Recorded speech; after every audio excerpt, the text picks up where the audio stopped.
এই দুনিয়াতে মন ভাঙ্গার মানুষের অভাব নাই। এই দুনিয়াতে আপনার মুখের হাসি কেড়ে নেওয়ার মানুষের অভাব পড়বে না। এই দুনিয়াতে যতদিন থাকবেন, বাঁচবেন, চলবেন, আপনাকে অপমান করার মানুষ আপনি রাস্তাঘাটে, পথে ঘাটে, ঘরের বাইরেও খুঁজে পাবেন, ভিতরেও খুঁজে পাবেন। আপনাকে টেনে নামানোর মানুষ আপনার বাহিরে খুঁজতে হবে না, ঘরের ভিতরে যদি একটু ভালো করে খেয়াল করে দেখবেন, রক্তের ভিতরে এমন মানুষ আছে যে টেনে নামাতে চায়।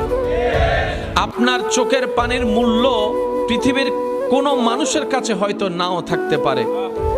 আপনার সুখে থাকাটা অন্যের পেট ব্যথার কারণ হতে পারে।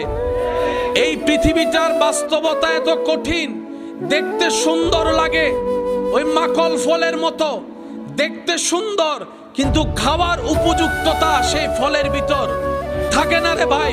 সেজন্য আল্লাহ ওয়ালারা, আল্লাহর প্রেমিকরা, বুদ্ধিমান বান্দারা, মুমিন বান্দারা জীবনকে এমন ভাবে অতিবাহিত করেছেন, দুনিয়ার জমিনে এমন ভাবে চলেছেন যেমন পানির উপরে কিস্তি চলে, নৌকা চলে, নৌকাটা পানির উপর থাকে কিন্তু ওই পানিকে নৌকার ভিতর ঢুকতে দেয় না। ওনারা দুনিয়ার মধ্যে চলে, দুনিয়াকে নিজের মধ্যে আনতে দেয় না। বলেন সুবহানাল্লাহ।